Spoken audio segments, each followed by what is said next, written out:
Thank you, thank you, thank you. Thank you very much.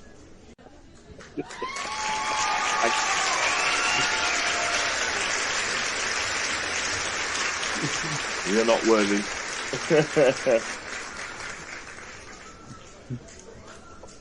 Oh, Where's the dear. other right bag?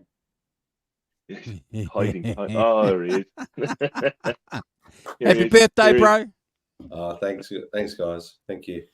Thank you Been very home much. for several days. Yes. When you turn a particular vintage, Simon, you're allowed to celebrate birthdays for as long as you want, Simon. That's true. Oh, good. when you get to my age, you don't want to celebrate them at all. Well, that's right. So Brad's in that good category of, he can string them out and still take them for what they're worth. And then when he gets to like our age, it's like, oh fuck, not another one. Oh, look at that. 1 minute in, he's already the mouth has run away with him. That's all right. John, I'm hearing booze. I'm hearing booze where I am.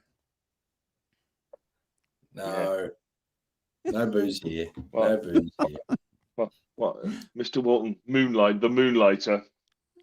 Yes.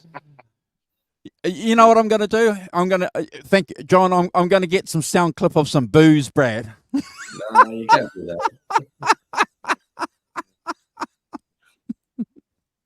No, I won't do that. See, I saw this on the internet just the other day. Mr. Walton moonlighting. Look, Bastard. moonlighting, doing something else. Yeah, that's a better paying gig than what he's got here. That's for He sure. was moonlighting, interviewing Joe Bonamassa without us, Brad. That's what's going on. Without us.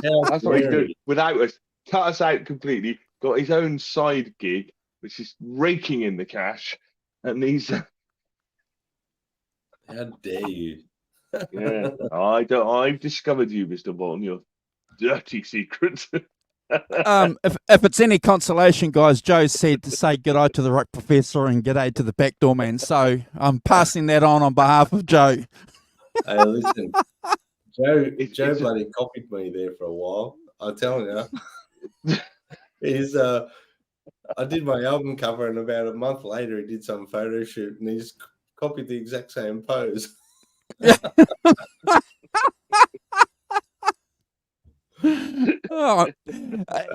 going to have to, John. We're going to have to do a graphic on that, John. So we're going to have to get the pose of Brad and Joe Bonamassa, and we'll take it to a poll and goes, who does the pose better? I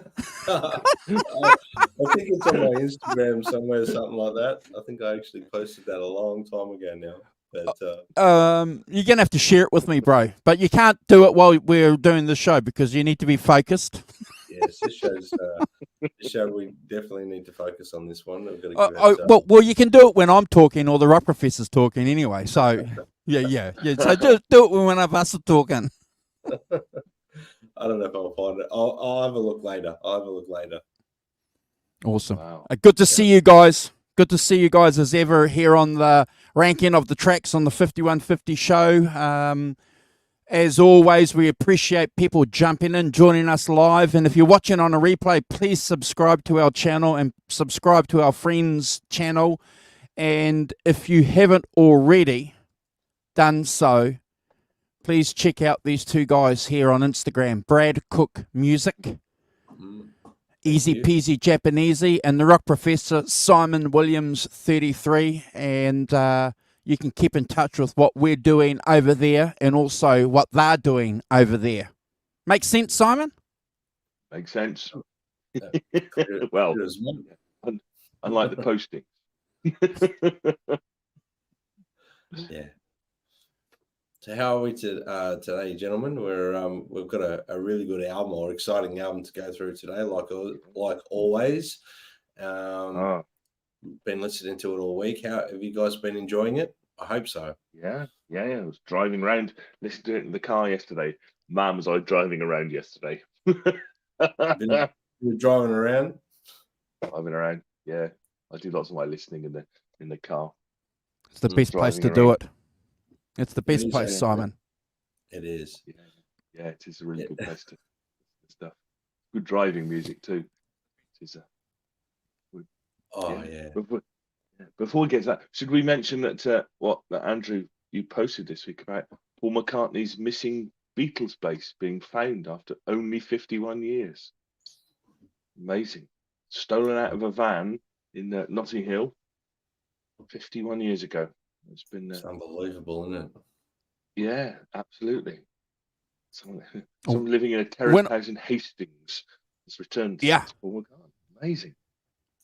Yeah. When I first saw it, and I don't mind sharing this with you guys, you know, you got to be careful when you read some of these groundbreaking reports, don't you? Because, you know, some of us have been caught up in a few hoaxes on social media over the years. So you kind of, I don't know about you guys, but I kind of check, you know, what other people are saying. And if it's on, you know, a couple of other reputable sites, Brad, I'll run with it.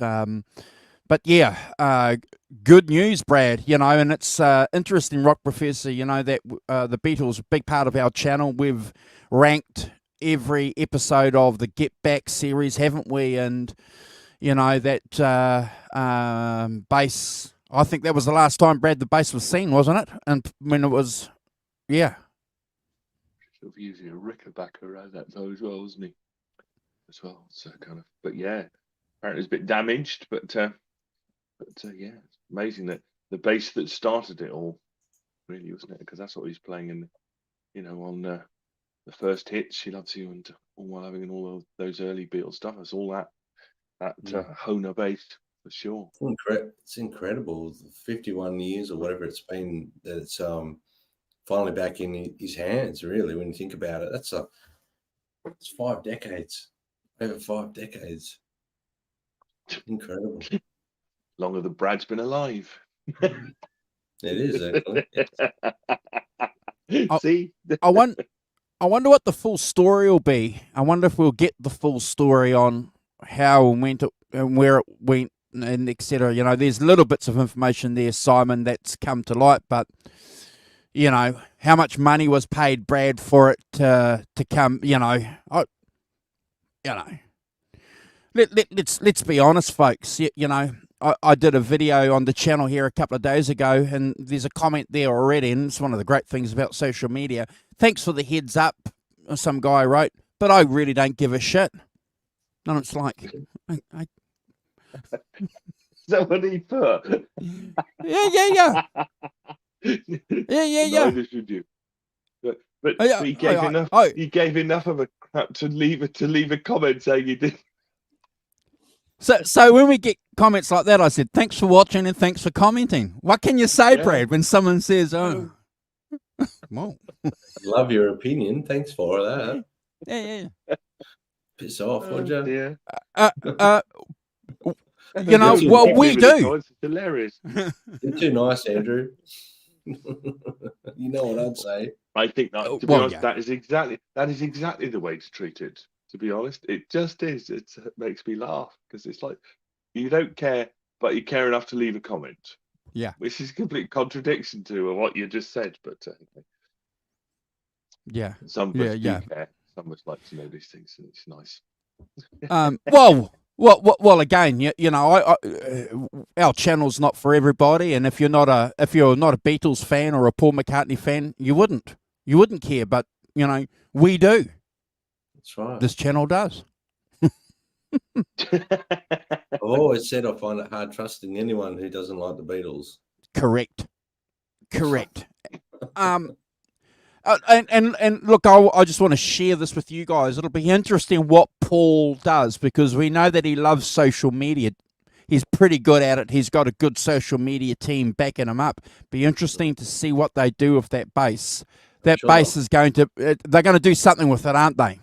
They'll do some little video, no doubt. But did I read it correctly that he got it back in September last year? Was it? Yeah, that's right. They got it back to him in September last year. Okay. Yeah. So the announcements come out in February. So let's hope that in the next month or two we might see something on YouTube from Paul McCartney with a video. maybe reconnecting with his baby. Exactly. Mm. You know, and when I read that, I thought of a couple of things. So obviously, we were talking in the green room, folks, a little bit about this. So that bass toured New Zealand and Australia in '64. So that bass could have been with him when you got. When did you go and see him play at Melbourne? Was it what month was that? It's a good question. Was it October last year? I'll September, double check that right now. I'll double check that right now, guys. While you're talking, he may have brought that to Aussie. Well, he might have been playing it on stage, and I didn't even know about it. That would be very cool, bro. If he was playing that on stage, everyone would have known. I'm sure. Yeah, that's what I would have thought too. October the 21st last year. Yeah. Possibly. It's a good thought. Yes. Well, you know what? I'm going to be watching Get Back again soon, so I'll be reconnecting with that bass then. It's about time. You know, every sort of 6 months or something that gets dusted off and put back on. Yep. I've watched it a few times too. A couple of times a year. I love it. Always pick up something new, isn't it? You know, you kind of look at what I did the last couple of times is you look at their facial expressions when they're talking as opposed to just concentrating on what they're saying, and you can see the way that they look at each other. You know, it's and we discussed this, didn't we? We picked it up on the first time we did it that these guys, they're actually good friends. They're looking at each other in the eye, Brad. They're family. They love each other like family, you know. Yeah. You can see that even when they have their little moments of I'm leaving the band and things like that. Furious. Yeah. You can understand to an extent, but you know why George did that. But it is what it is. It is what it is, guys. We've got that history behind us now, and how lucky we are to have lived in a lifetime of the Beatles, really. Awesome. I just want to do a quick little shout out too, guys, before we get the backdoor man to talk about the album that we're doing. So if you're following us on any of our social media links, you'll see that it's not a hoax, that Alex Van Halen has and his management have put out a link to pre-order a book. It's available in hard copy and or Kindle digital version. Don't know when it's due. Haven't heard. There's some rattling, Brad and Simon, that it could be October, which makes sense when you consider that's the anniversary of Eddie's passing. But we'll keep you guys in touch with any developments about that. Anything we hear, we'll let you guys know. Fantastic. Yeah. Amazing. Yeah. Well, guys, we're Gary Moore. We're going to tribute Gary Moore because what was it last week, guys? Was his birthday? Was it last week his birthday?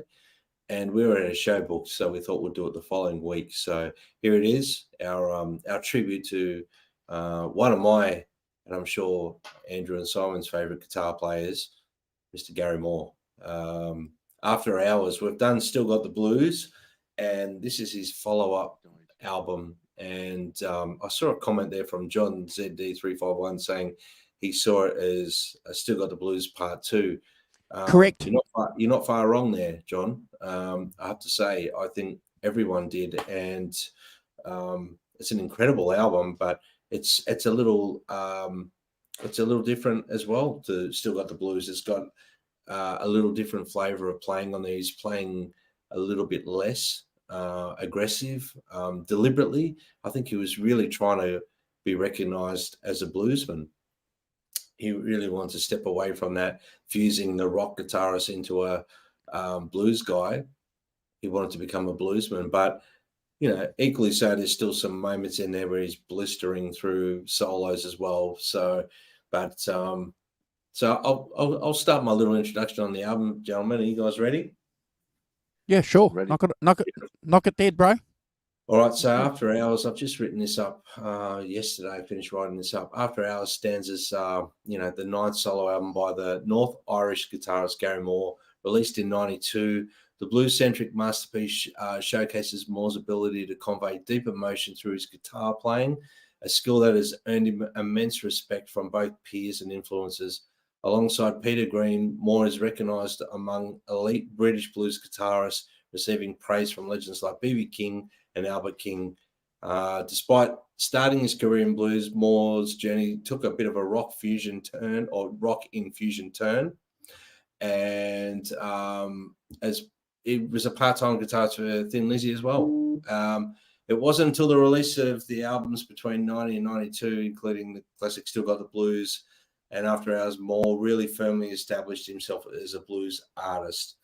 About the album itself, After Hours features guest appearances by B.B. King and Albert Collins, who are big heroes of Gary's at the time, and of a lot of bluesmen at the time.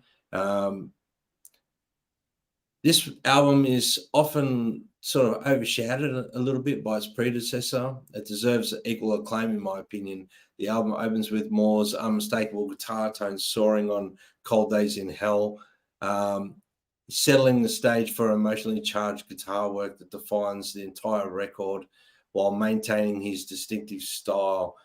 Moore demonstrates versatility across tracks. He's shifting between refined approaches, which I mentioned earlier, separate ways, and Hurt Inside, to the intense blues of The Blues Is All Right. There's also a fantastic rendition of John Mayall's Key to Love. There's also a noteworthy moment where Moore renditions of Duster Bennett's Jumpin' at Shadows, where his gentle, melancholic playing echoes the emotion and depth of his idol, Peter Green. The album's Nothing the Same showcases Moore's intimate side, combining a memorable vocal performance and subbed guitar playing that expresses profound sadness. This album did peak number 4 on the UK album charts. After Hours became Moore's highest charting album in the UK. The collaboration with blues legends and its commercial success underscore the widespread recognition and appeal of the album, making it one of the most consistent and outstanding works in Gary Moore's career. I have to say, this album in particular, when it did come out, I was shocked by it, as was Still Got the Blues, and I did see it as part 2. I thought, these are songs that he recorded at the same time. I was like, because we didn't have the internet then, I thought he's definitely recorded all this at the same time. This is, but the more I listened to Gary Moore's playing, he was refining his rock playing a little bit more blues orientated, and he's playing on Separate Ways and things like that. We'll get into the rankings of the tracks, and obviously we'll get into it. But there's some phenomenal playing and singing on there, but also his band are equally as tight, and they know what needs to be done as a blues artist. They're phenomenal. So that's my little introduction, guys. There's not a lot more about this album floating around, but you guys, we usually ask each other this question, like, when was the first time you heard it, Andrew? What was the first thing you heard from this record? Like, was it did you buy the record, or did you hear the single? So I was lucky, bro, because Still Got the Blues was obviously a huge album, and thank you, Brad, for mentioning that we've ranked that amongst a couple of other albums by him. So I had heard that this was coming out. I think that was back in the day, Simon, where you used to get music magazines, and that's how you kind of picked up what was happening, in music magazines. So we knew there was something coming. And like a lot of us, we lined up and got the CD and the cassette. I never bought this on LP. The first issue, first copy I got, Simon and Brad, was the cassette, and listened to it and was blown away. And like a lot of people, and I still do, I'm going to be one of the people to see that. I see that as a complete compliment to the album, that he produced 2 years earlier or a year earlier, off the top of my head, and I wasn't disappointed by that. No. And then after a few years, Simon, you get used to, what was happening, and then you find out, oh, okay, the Stax thing, was a huge influence behind the album, and it's like, oh yeah, okay, wow, fantastic. Yeah. But when you pick this album, bro, it's a great album. And the album after this, I can't wait for us to do the album after this, the live album. It's just, it's one. Wow. So it just gets better and better and better. Just a fantastic. There's a couple of things about this album that are better than the album that preceded this, Simon and Brad, and we can talk about that in our rankings. In my opinion, I think there are a lot of things better about this album, sonically. But glad you picked it, bro. Dovetailed perfectly into the Fleetwood Mac album. Exactly. That was the other reason we picked it as well, to dovetail into that. How about you, Simon? Had you heard this record before this week, or have you dived in? No, I hadn't. No, I completely passed me by. It's not surprising, the early 90s, but the rock professor's getting his cherry popped a few times, mate, isn't he? He's getting. He is. Well, it's all a voyage of discovery, and I enjoy myself immensely with that, listening to albums that I haven't heard before. So fantastic. And a bit of coming to it fresh is no bad thing. I don't think it's no. I just arrive at it, and the interest to me is clearly this is 30 years ago, is how much of subsequent blues stuff is based on this. I'm sure not only Gary Moore, but SRV as well, but it was based on this type of production, playing, and that basis in the blues, but taking it on and taking it to this new place. And you could see so many players who were doing it now that I hear echoes in this. There's echoes, lots of Joe Bonamassa stuff, for instance. Philip Sace, Matt Schofield, all those modern blues players. You go, oh yeah, there's a they've got a big root back to this to this era. Gary Moore still got. Don't forget Eric Clapton too. Eric Clapton,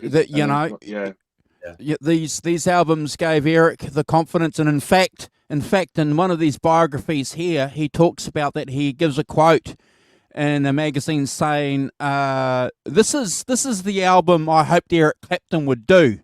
He said in 1992, Brad, and he said, "But I did it for him anyway." Oh yes, that's brilliant. Tremendous display of modesty. Yes. Yes. But I did it for him. I'm glad you mentioned the live blues album too that came after this, and there was a VHS that came out at the time with the B.B. King Gets Up and Plays Thriller's Gone and Since I Met You Baby, and the song that the VHS opens with Cold Day in Hell, and I remember just my jaw dropped, and that was it for me. I just needed to have a Les Paul like that, and subsequently. That was my Gary Moore tribute. You know what I mean? Gotta get a Les Paul. Got it. This color, everything. I wanted it like Gary's. Yeah. Gotta have it. So that's that was my little tribute to Gary at the time. Those guns are looking good, bro. I know, hide them. Not the gym. This is not what do you call it? This is no clickbait show here. All right. I'm gonna keep my mouth shut. No, this is not one of those OF things here. This is not one of those. All right. Imagine the money we'd be making though, bro. If you want to see Brad's lights change. All right. Okay. Stop misbehaving. So let's pull it back on the tracks, guys. So yeah, that's good. Look, to be honest with you, Simon, I reckon I would love to be discovering something new of Gary Moore that I've never heard before, like you have this week, to actually discover that again. But at the same time, I feel, Gary was such a big influence on my playing that I'm grateful that I've been listening to it the whole time as well. So there's that mismatch. I'd rather have listened to it this whole time, but again, I wish I could be discovering it like you just have again, Simon. So well done. Well, it's still valid, isn't it? It's still there, it's still waiting, isn't it? And that's one of the great things, isn't it? That music has become so diverse these days that there's so much that you miss, that new things are popping up and you can discover new things all the time. So, it's really important, I think, that, and we've got so much, we get the history, I see the timeline, so I know where it is on the, and I got that in my head. I think, younger people than me don't necessarily see the timeline, but so I'm aware that this is, that this album has had a lot of effect on other guitar players. I see it in other guitar players and other that I think is interesting to me. Joining the dots, drawing the lines between what's happening now and what was happening 30 years ago and stuff. And I think Gary's right up there with SRV and taking the blues to a new place, that kind of thing. 100%. Yeah, amazing. That's an interesting topic in itself, which we could spend a whole 2 hours talking about it itself. The whole comparative thing between, the parallels with Stevie Ray Vaughan and Gary Moore. I mean, they were both hell bent on pushing the blues, and God bless them both for doing it, really. And they brought a lot of those heroes back as well, and brought a lot of attention to their heroes. So, God bless them for that as well. So, guys, we're ready for the ranking of this album, wonderful album. All right, let's do it. All right, so the album starts off with Cold Day in Hell, and it's just that beautiful little brass thing that leads into some screaming guitar from Gary Moore. I can tell when I'm listening to Gary, because I know he's playing so well, that he's really holding back. I can tell in the studio he's going, don't play too many notes. I can tell, but he's really holding back on that intro to not be overplaying, and he does it so wonderfully well. Because the live version of it that I've heard and the other live versions of it is blistering way over. But I think it was a conscious thing for Gary to make this album to really, become a bluesman, and that fusing that rock and blues thing in the first one. This was more leaning on blues. He really wanted to be a bluesman at this point in his career. I love that brass. I love the guitar playing. The tone of the guitar is just fantastic. It's rich, it's bright, it's got everything, all the goodness you want for a Les Paul just screaming, which I believe it's his, when we show pictures. The band is cooking. The bass and the drums are so tight on this whole album, actually. There's just something going on there. There's a magic going on there. It's got that classic big band blues sound, maybe like a Chicago blues sort of thing going on. Something that you would hear in a B.B. King song, really. That's how it sort of comes across to me. The background vocals are wonderful. The main guitar solo Gary plays, and it's the highlight of the song for me. It's amazing. He's throwing all of his stylings into one solo. It's aggressive. He's not holding back a lot, but I know from listening to Gary previously in other albums and things like that, I know he's just playing what he thinks he needs to play to be a bluesman. And, that takes a lot of energy, and most guitarists want to overplay. And I don't think he overplays in this at all. The Les Paul tone is just phenomenal. It's that 59 Les Paul. The background vocals, like I said, they're phenomenal. And there's a wonderful live version of this, like I mentioned before.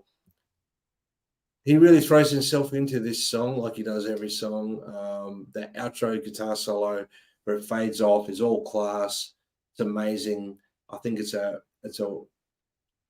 absolutely stellar way to start a blues record off like this, and it's a wonderful song. I gave it 100 out of 10 out of the gates. It's never a skip for me, guys. Never a skip. Simon.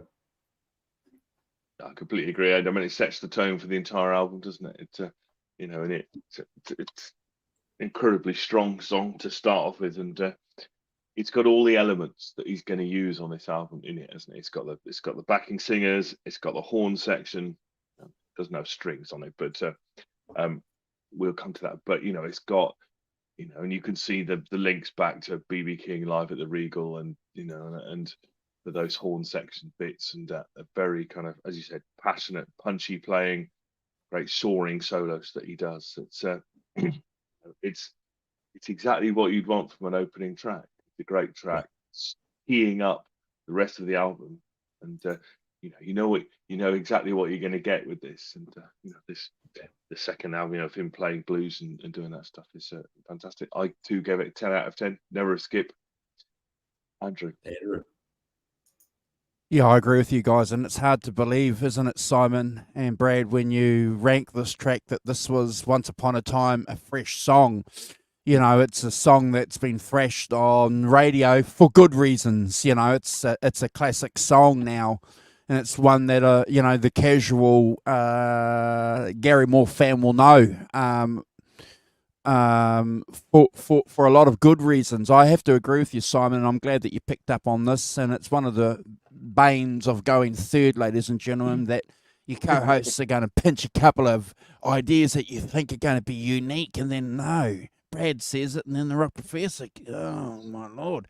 But the live at the Regal thing is a big point, and I'm glad that the Rock Professor mentioned that, because I think we need to bear that in mind, that this has a long tradition in blues having horns. It's a big tradition, and I think it's clever and smart that Gary incorporated that on the back of the success, Simon, of his first album, which is only natural, from a confidence point of view as being a musician, and also a business point of view. And I'm just going to mention this a couple of times, I'm sure. He enjoyed recording this album, Brad. And the biographies here behind me, the authors talk about he really, really enjoyed it. He loved this period. It was a breath of fresh air, and you can hear it obviously in the songs. But I have to agree with you, that intro is just fantastic. And then all of a sudden you've got stellar vocal performance by the guy. It's just phenomenal. It's a classic. It's a classic Gary Moore track. It's just fantastic. I've got to agree again with the Rock Professor. Sets the tone. You're not going to be disappointed after listening to this. I can't wait for us to do the live album. Can't wait, because there's some really, really good things that dovetail on these albums that we spoke about. The fact that you mentioned the fierce aspect of him playing these songs live, the ferociousness, and you don't get that on this, and it's remarkable. But they're great. I'm just backing you up, bro. He does it in a way that he's got more in the tank, but he's just saving.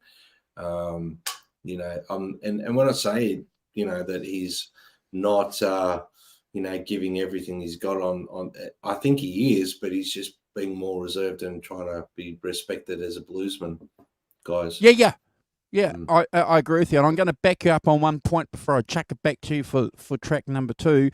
What's really, really interesting, folks, with the solo on this is that he's backed that gain off, as Brad has mentioned, off on the solos, as opposed to his previous albums and anything else that Gary Moore has done. So straight away, you're getting that more, but you're not getting the more, if you know what I mean, from the amp. Yeah. We got some lurkers. That's right. Boomster Black. You're allowed to lurk. Brad, fine. Did you give it a Brad score? I did. And the Rock Professor gave it 10 out of 10? I give it 10 out of 10, yes. Yes. Okay, I'll give it a Brad score too. We're in the same club. Yeah. That's good. Yeah, well done, guys. So the next track, Don't You Lie to Me, I Get Evil.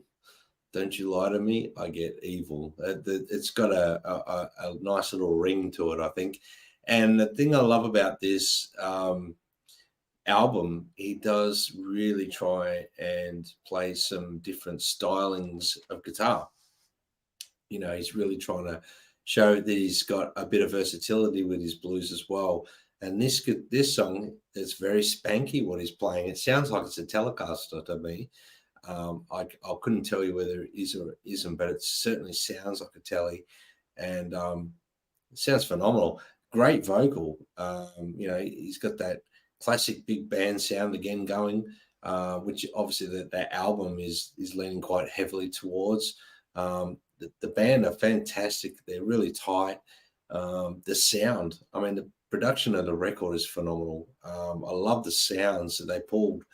The guitar tone, the bass, the drums, everything sounds fantastic. I mean, the band's on fire. The first guitar solo, to me, it sounds like he's channeling Albert Collins to me on the guitar. He's doing that spanky thing that Albert Collins does, and the flutters and whatnot. It's a classic. You know, it's you know, I don't know. Then he's got that section in it where it's got the call and response part. That's amazing. You know, without a doubt, Gary's vocal and guitar is the highlight of this song for me. It's a great song. Great second song for the album. The album flow so far to this point is phenomenal. I gave it 9.5 out of 10, guys, and never a skip. Simon. Yeah, it's interesting. I picked up on the on the sort of slightly thinner guitar sound. Definitely not a honest, but I didn't know whether it was a Strat or a Tele. I can't tell whether it's a Strat or a Tele. My ears aren't that good, but definitely Morning Charlie. Yes, you know, definitely that slightly thinner sound, as you say, kind of into that more classic blues territory with the Tele. Again, more brass, and also that kind of bar piano, honky tonk piano kind of thing as well. That's a bit more to the fore on this track. A couple of great solos and some really nice, you know, great singing. I mean, you know, let's never forget his singing. A great impassioned singer. You know, brings it completely. The performance is, you know, is amazing. You know, I don't know. You know, my assumption would be that is they got in a studio and did the basic tracks together, kind of thing, you know, recorded them together. That's what it feels like to me. You know, but you're right. We're moving into the era where it's possible to do, you know, where the recordings start to, you know, be very kind of, you know, uniform. You start to move into the ability to be able to record things quickly, but also really well. You know, the drum sound is fantastic. You know, the bass is right up there. It's really well mixed and really well organized by the producer. I don't know who produces it, to be honest. Let me see. But it's so, you know, amazingly well done. I think that it's you know, and also, you know, I go back to my original point that you know, he'd gone back to this, and he'd gone back to the blues, having had that period in the sort of 80s of being very much a rock, you know, heavy rock guitar player, doing that rock thing. Got bored with doing it and gone back to his first love, which was the blues. You know, clearly shows on these tracks completely. You know that he's really into it, really, you know, really on fire about it. And it's got, as you say, Brad, got a great band, and also the horns being that integral part of it as well. The sound, you know, the call and response with the horns and the piano as well. Very kind of classic blues, but bringing it up to date with the sound wise and things. It's yeah, amazing. 9 out of 10 from me. Never a skip. Great second track, Andrew. Thanks, guys. Yeah, thanks for doing a shout out to Charlie S. We know who he is. Good to see you, bro. Thank you for joining us. It's always a pleasure to see you here with us live. Thank you. Again, you know, Brad, you've said it before. Rock Professor's mentioned it. I've got to point it out. That twangy Chicago blues intro. It's fantastic. You know, it's so unlike Moore, but but when you hear it, it is more, you know. And I think that's one of the great things about this album. And we're going to have a few more surprises going on a few other tracks. You've already mentioned it, Simon, that fantastic horns. We just love it. You know, it just fits in well.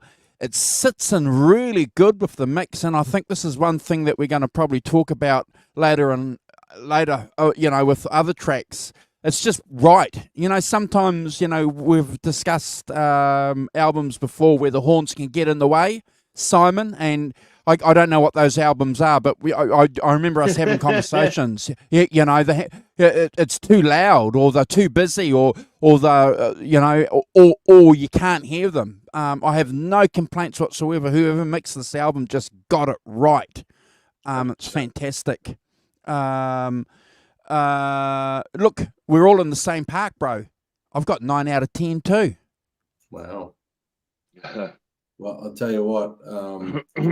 If you thought that was an absolute cracking song, the next one, wow. I don't know where to start with this one, so I'm just going to start, guys. Story of the Blues. Starts with that chilling horn section at the introduction. There is phenomenal. It's got that wonderful spanky sort of stylings from Gary at the start there, where he sort of, you know, where he really plucks the strings with his finger while he's holding the pick. He's pulling at those strings with his finger. Phenomenal. This progression, well, the sound of the song, that's where it kind of does lean towards like a bit of a Still Got the Blues part 2. You know, he's not trying to copy Still Got the Blues, but it's got a progression that sort of echoes that sort of sound. I think it's a minor key. Very sad and heartfelt vocal stylings from Gary, really to suit the lyrical content. The band are playing perfectly for the song, really dynamically. I love how Gary plays that stabbing rhythm, you know, where he's chick, dun, dun, chick. He's so tight with that stuff. It's like he's a perfectionist, and the licks and everything between the vocal lines in the verses are phenomenal.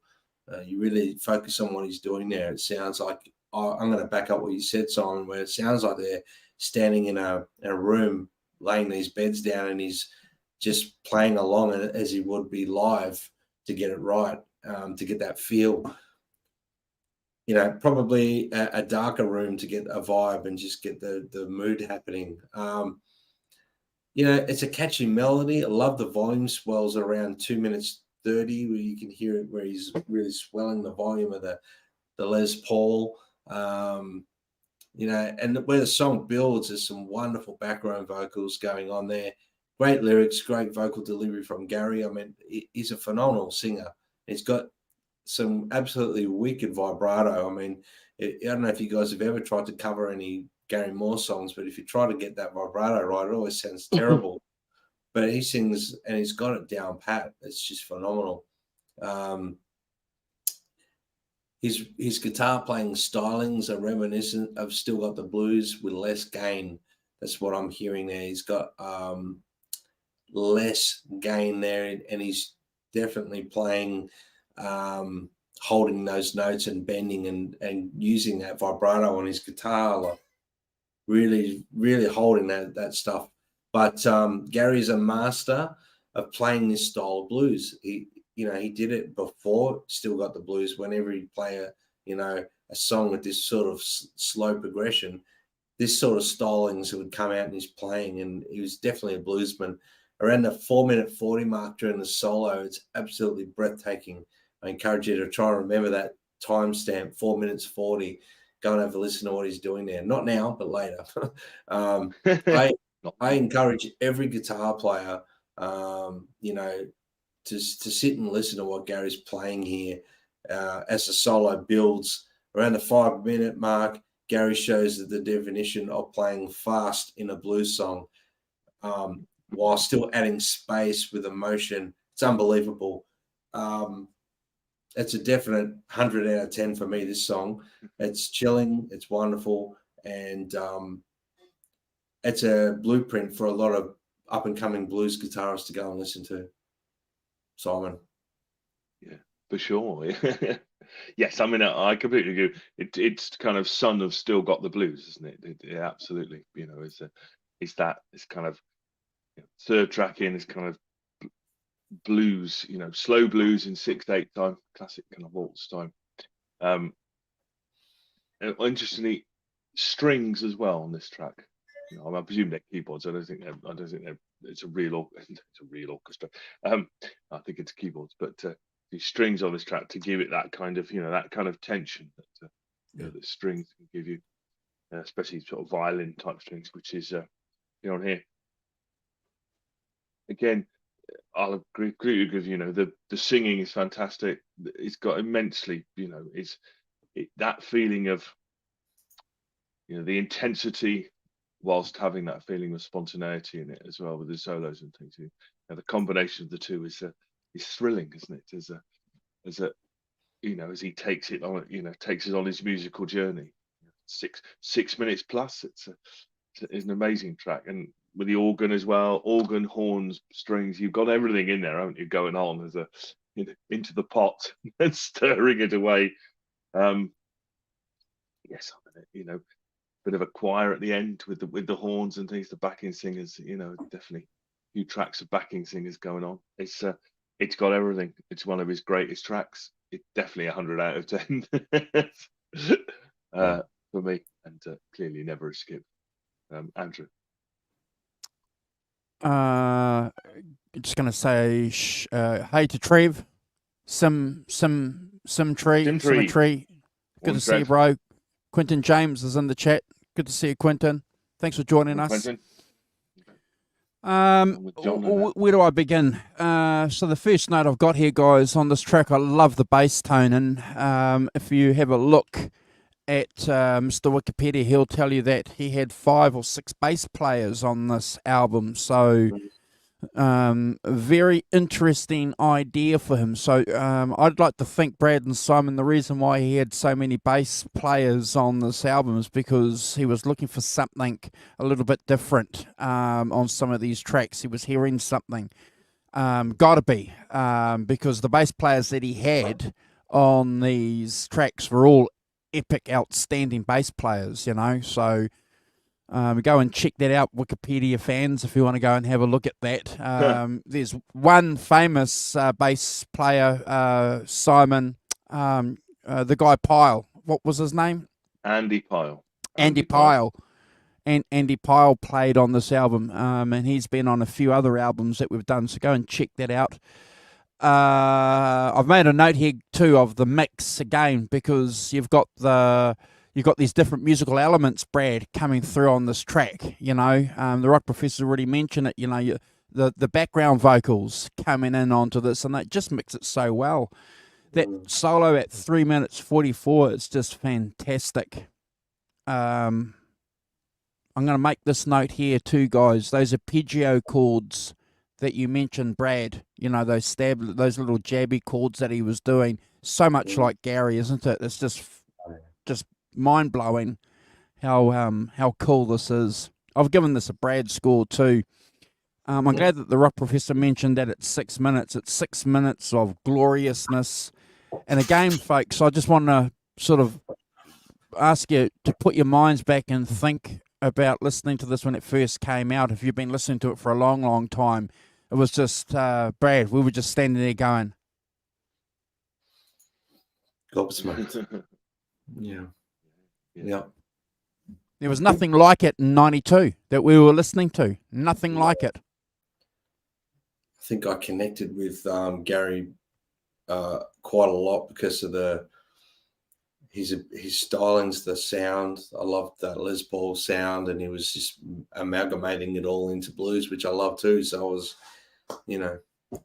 was a massive hero of mine, Mr. Gary Moore. So these are the bass players. So sorry for interrupting you, bro. John's just so Willie Lee, Bob Daisley, Andy Pyle, and Johnny B. Gaydon, all the bass players on this album. So yeah, and they're all great bass players too. Like I'd say he might have used different bass players for different sounding things, knowing that, say, Bob Daisley would play a certain thing a way Andy Pyle played that better, probably in his mind, just to mix it up a bit. But yeah, anyway, or they were just the only bass players available for that session he was doing. Who knows? But that could be the case too. Since I Met You, Baby.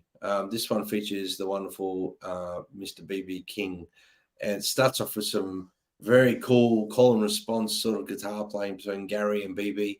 Obviously, there's a vast difference with their stylings, but you can hear Gary's trying to pay respect to BB in a lot of his own playing as well, which I found. He's not copying; he's got his own little Gary Moore things in there, but he's keeping it within that stylings. The band are cooking on this track. It's definitely got that sort of big sort of BB King sound, the whole track. And it's definitely Greenie, the Les Paul being played on this one. I can distinguish that from the nasal tone. And, BB used to love the tone of that guitar for that reason. And I believe that tone was a big part of BB King's sound as well, that nasal tone. So it's definitely Greenie being played on this one. It might be the first track on the album that Greenie makes an appearance. Gary's vocal is fantastic here. He sings a verse, then we hear Mr. BB King come in sing like he does. His voice is massive, and he owns the track when he starts singing. And I can guarantee you, Gary Moore would have been in the studio just smiling from ear to ear, playing with BB King 100%. You can tell there's a mutual respect there while they're playing together on this track. We have Gary on Greenie and we have BB King. I mean, like, what more do you want for a blues track, guys? It's phenomenal. We hear Gary playing, we hear call and response from BB King as well. BB King gets a little solo, then Gary comes in at the tail end of that solo. And the little funny parts at the end of the track, where BB King's "You Tell Him, Gary" and stuff like that. So for me, it's a phenomenal track for the record, and one that I think any blues artist would have loved making, to have BB King on that song. So great song, 10 out of 10, never a skip, guys. God bless BB King. Simon. Indeed. This morning, Derek Claxon is in the chat. Good to see you, catching us live. Yes, agree. I mean, it's a short little punchy song, isn't it? Of them having lots of fun in the studio. I point out the horns and I point out the organ as well in the background as well. So keyboards kind of bolstering the sound. As you've said, the kind of King and Moore having a bit of a duet in the first solo kind of thing. That's pretty cool. And you can clearly hear the difference between the two guitar players. And the second one is BB King pretty much until Gary Moore comes in. So yeah. Contrast to what's gone before, much more up tempo kind of with the band really swinging it as well. I mean, I think that we must.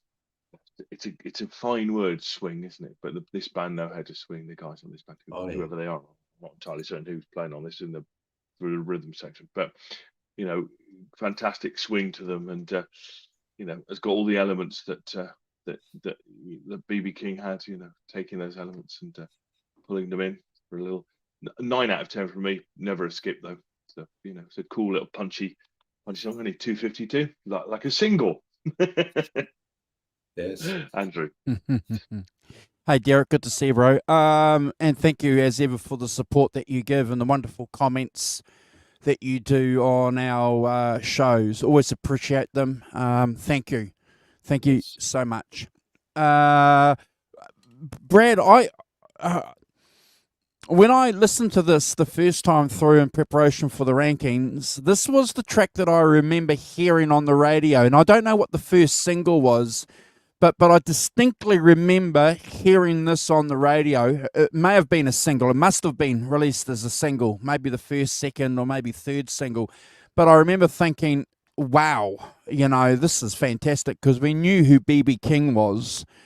And I remember having a conversation with a couple of friends, when this album came out, because they had discovered BB King through U2 a few years earlier when they were hanging out with BB King. And so you got to remember, guys, we love Eric Clapton, but Gary Moore was riding with the King 9 years before Eric did, didn't he? So he had a few miles around the block with BB King in the car with him.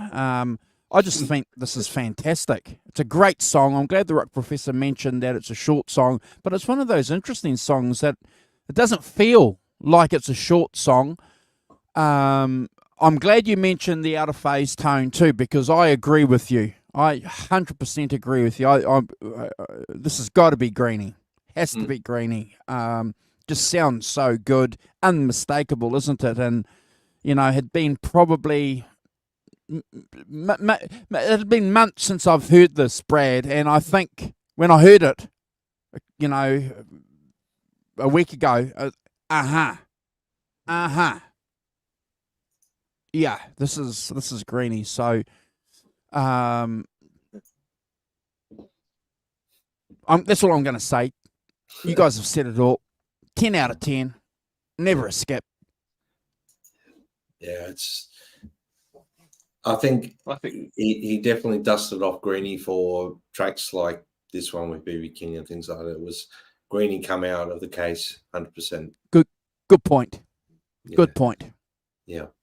And you're right. Rattle and Hum was 88, so it's it's a kind of BB King being dragged in by the not the next generation, but the generation after that into recorded things. Which is pretty cool. Keeping his name out there in the public eye, kind of thing. Very cool. Well, the Angel of Harlem's a great song, and he stars on that, doesn't he? It's a great song. No, that's not him. He doesn't star on Angel of Harlem. He does. Love Comes to Town. Love Comes to Town. Sorry. So, yeah. Love Comes. Yeah. Great. Angel of Harlem is a great song, and I've played it a lot in our band. And those horns. Yeah. Oh yeah. There's a lot in that, the horn section and all of that play that is very. You could trace that back to BB King, no problem. Yeah. Love Comes to Town. That. It's a great song. Fantastic. I love hearing it. It's just fantastic. And then, we could do a BB King show and talk about all the guests he's done. Anyway, we get lost in that. The amount of times he's played on other people's stuff is phenomenal. Yeah. Approaching Mount BB King. That's quite a mountain to approach for sure. That'd be a big task, but we should do a BB King album at some point too. Live at the Regal. Yes. Well, guys, we're up to Separate Ways, and which is the last track of side one, guys? I'm not sure actually, because I've only ever got it on CD, so I can't remember. Well, I think it was a CD album, not necessarily a vinyl one. So they've done it in a different way, Brad. I mean, we're in the era of the CD, aren't we now? So it's done as a CD album, not as a vinyl one. Maybe what we should do is after the sixth song, Only Fool in Town, we'll maybe go through some picks, Andrew. Sounds like a plan. All right. Yeah. So Separate Ways is the next track on the album, and it's obviously another sort of melodic, laid-back song. It's probably shifting gears on the album a little bit more so, though. This song in particular. It's got the guitar, to me, from what I'm hearing there, it's got some sort of like chorusy effect on it, which gives it almost like I think he might have been going for a similar sort of thing to like a keyboardy rotating speaker effect, but it's more of a chorus thing going in, but it gives it that haunting effect, and I love it. I think it's beautiful.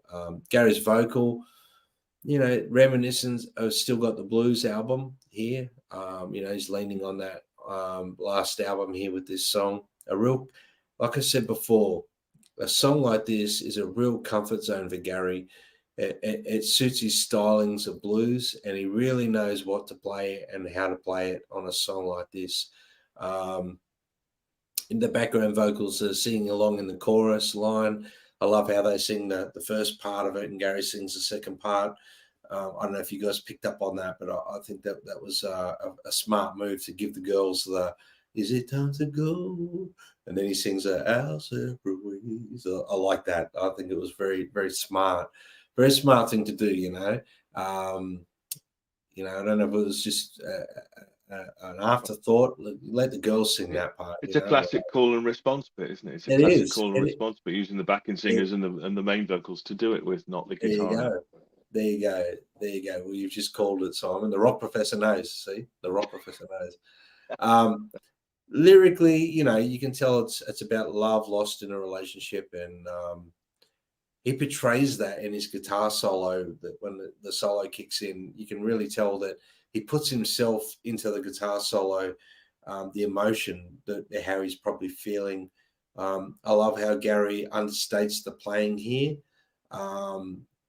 And the way he plucks those high strings in a similar sort of styling to Stevie Ray Vaughan, when Stevie would pluck those E strings up high and he pulled that nasty skank face, and Gary does it wonderfully well here. And look, equally, this song is it could have been straight off, still got the blues record in my opinion, and that's why when I first heard this record, guys, I thought, man, maybe some of these songs were recorded on the same sessions, but obviously with the internet and the knowledge we've got now, all these years later, we know it's not. It was a separate recording altogether. So this song, in its own right, Not Letting On Still Got the Blues anymore. It's a great song, and I gave it a 9.5 out of 10, guys, and never a skip. Simon. Yeah, I mean, I think this is more of a interesting. With 5 tracks in, this is much more of a ballad type thing. So we're taking it down after the upbeat and strong start of the first 4 tracks. So, you're doing something different on track 5, which is you've got horns, you've got lots of strings as well, keyboard strings as well. Great singing, and and that you pointed out that thing with the backing singers, about the call and response with the backing singers, kind of classic blues trick, but done with vocals, particularly subdued horns playing under the singing. Nice solo at 250 as well, really, typical Gary Moore solo. This is not one of my favorite tracks, I have to say. It's not one of my favorites on this. It's a bit more of a kind of, it's not quite bluesy, it's a bit more of a different kind of 90s song feel to it, as you say, Brad, with that chorus guitar on it and stuff. But I wouldn't skip it. But I noticed myself on about the third or fourth listening, kind of fading out with it a bit about halfway through. I don't know. It wasn't quite holding my attention. I'm not, as I said on this channel before, I'm not a huge fan of string. They can get a bit syrupy for me, and a bit starts to, I mean, Gary's not in that place, and in his singing and his playing make it not that particularly, but I'm not a huge fan of strings. And I gave this 7 out of 10. It's not my favorite thing on the album by distance, but it's worth a listen for sure. But make your own mind up. But, Andrew. Yeah, I agree with you, Simon. The interplay between the different musical elements on this is, again, clever. It's a theme on the album, and you've got a delicate set of vocals with the backing vocals from the woman, providing that extra contrast. Again, it's fantastic. I agree with you. It's never a skip. It's never a skip, but it's not my favourite track on the album, and I too have given it an 8 out of 10. You gave it a 7. I've given it an 8 out of 10. Does it fit on the album? I think I think you've raised the point there. I never thought of it like that, with that 90s kind of song on a blues rock kind of album. So I'm intrigued by that idea. So I'll go back and have a listen to it. But Brad, it's never a skip. Yeah. Oh, it's interesting. I mean, look, each to their own. That's the beautiful thing about our show. And you've got to have contrasts on an album. You've got to have different songs on it, and you pick from what you've got, don't you? And exactly. I think that it's, that I notice it with newer albums, that at least this is, it's a different song. It's got different, we talk a lot, a lot of albums we do from the early 70s are have a lot of variety on them. What they do next. There's no relation to the song they've just done. You have a rock one, an acoustic one, and then whatever. And so, I think that's fine to do that, and to keep it so that it has different shades, different genres, different things on it. To keep it interesting is completely valid. As I say, the song doesn't, that particular song doesn't particularly chime with me. And Andrew's right, whether it's, and we can get into this a bit more later, but about what is mainly a blues album, blues rock album. Gary Moore does that fantastic. Does this fit in with that? Or I mean, just John has pointed out, there's on the remastered, there's 16 tracks. There's much more bluesy tracks than the ones they left. Yeah, I love some of those remastered ones, and Don't Start Me Talking. The bonus track's great. Yeah, I've just noticed Derek has mentioned that this was the last song on side one for the LP. So I don't know, Derek. Do the photos now, or there we are.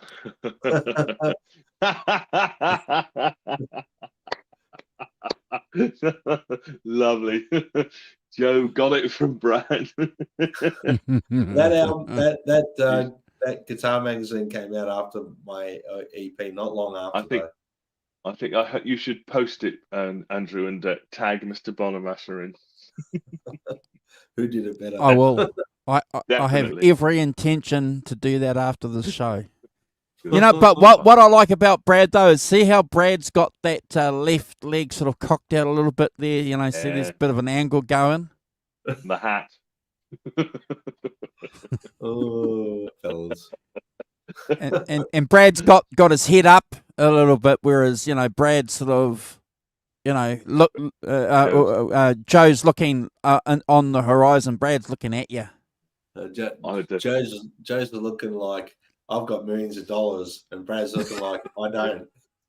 I'm in an alleyway. So the question is, guys, pick guard or no pick guard? Well, that's a good question too. Now, Joe looks very cool there. I think Joe, he looks He's very 59 Les Paul. Yes. Nice. So yeah, that is actually the LP cover. So it was an LP that came out. I forgot to mention that. Good work. So, yeah. So that's the back there. Wonderful picture. Thanks for showing that Bonamassa comparison there, Andrew. Thank you for that. Excellent. Okay. I'm not going to not go in any particular order, bro. Okay. Well, that's Gary, obviously, and BB. That was from that live VHS that came out after this record. So that obviously there was a friendship there. Gary invited him to come out and play, so he played. I don't know. You gentlemen have probably seen that. There's a lot of this floating around on YouTube. It's phenomenal. Phenomenal. And that's phenomenal. It's Greeny in that picture, and it's like the classic call and response. BB King's playing a lick, and Gary's playing it exactly the same, and BB just keeps looking at the crowd like, huh? But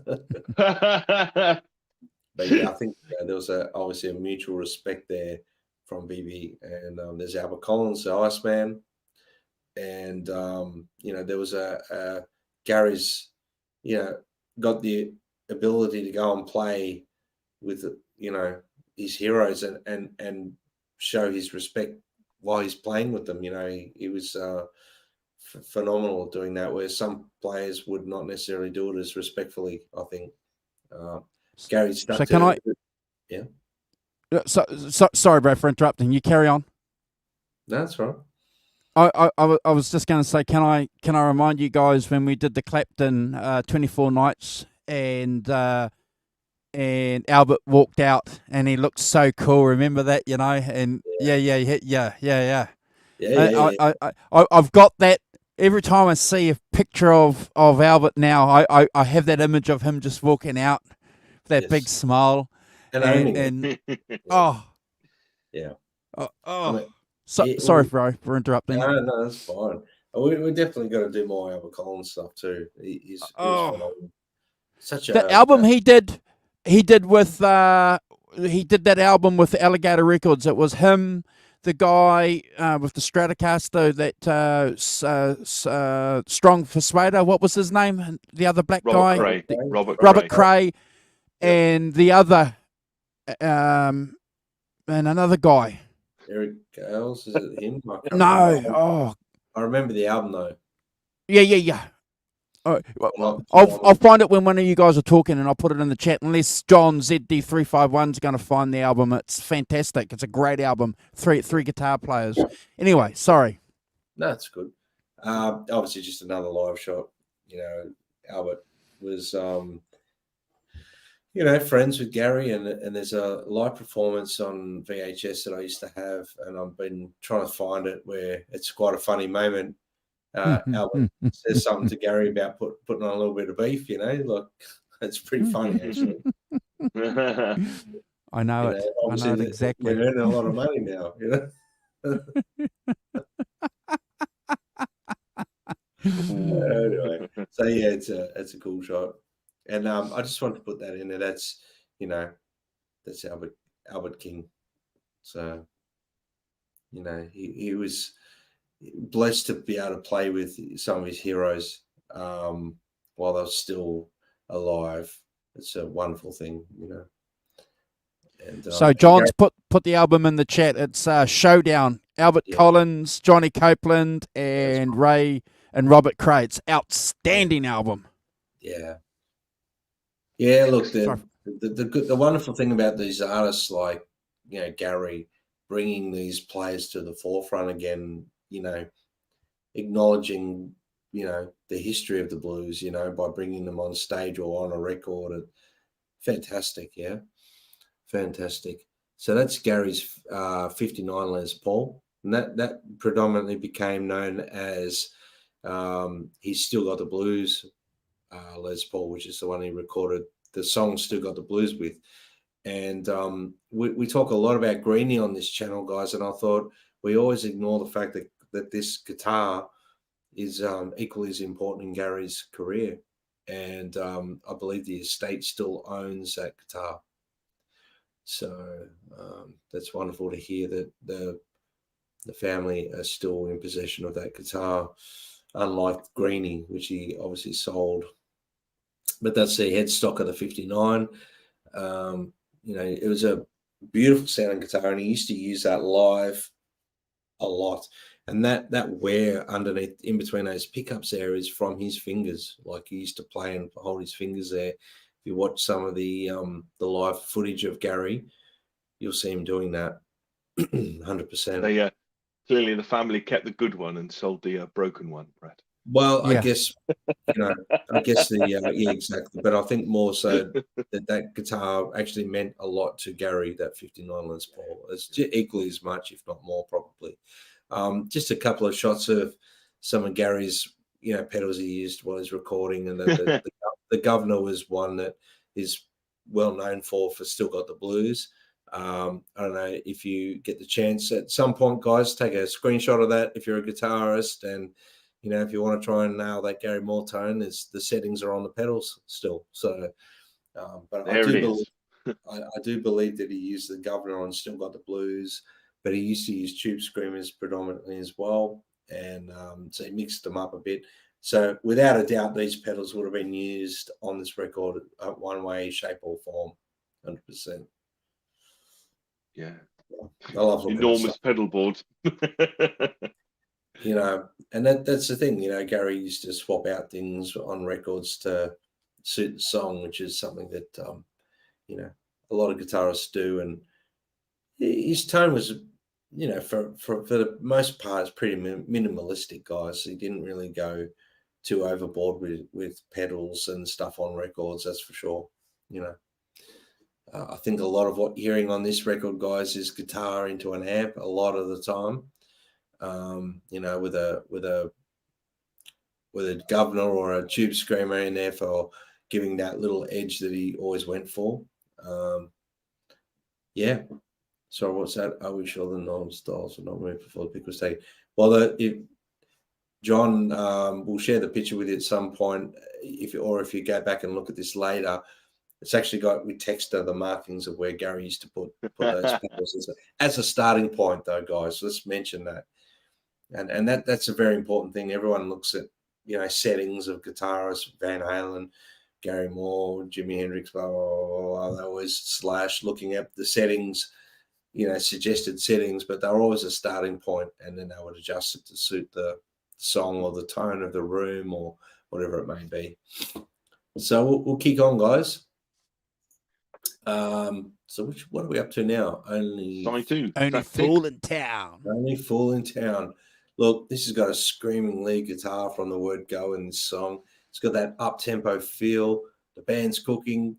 Gary's vocal again, fantastic. The lead guitar lines during the verses, in between the phrasing, that real bluesing where you throw little licks in there. Just some of his lines are fantastic. I mean, to be creative in blues is something, not something else, because a lot of the time people do very similar things in the blues, and to be slightly unique in that is phenomenal. His solo in this song is fantastic. It builds. It's electrifying. It's got flutters and notes. It's all class. He has an amazing way to lead a solo from start to end and keep you on your toes the whole time. Have you guys noticed that?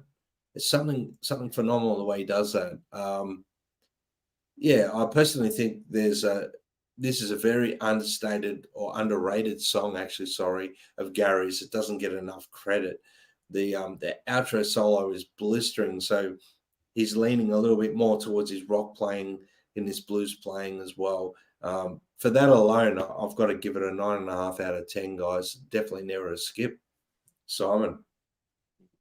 Yeah, I'm kind of with Derek on this. That kind of soul funk on overdrive is, I think, a fantastic description of it. Derek, it starts off with a pick scrape, doesn't it? A side two, yeah, straight into sort of soaring solo work before he starts singing.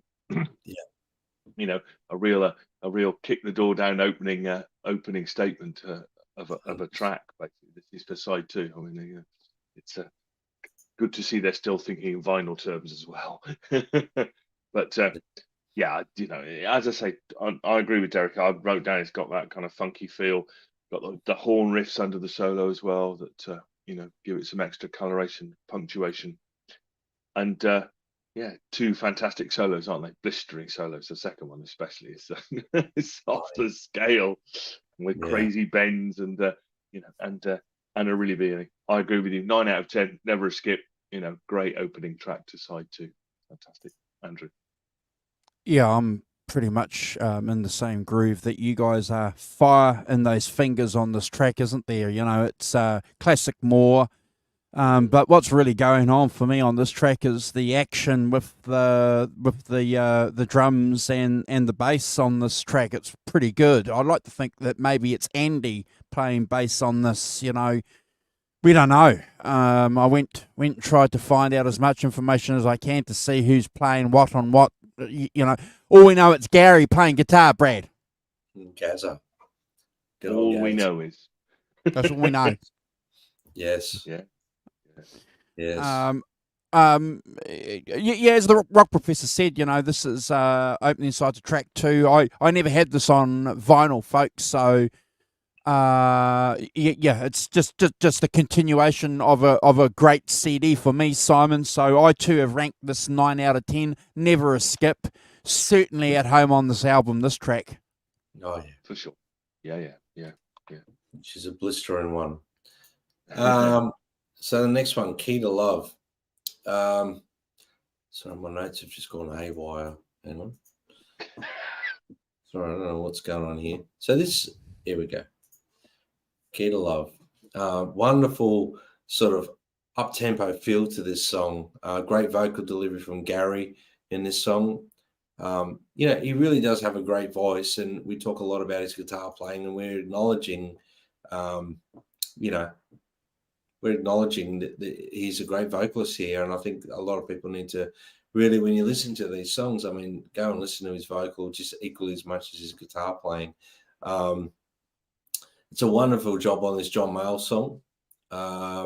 The band are holding it down tight. Andrew, you mentioned about the bass playing and drumming on the last track. Same thing for all these tracks, like this one in particular, with that up-tempo feel. Gary's tearing across the top of it.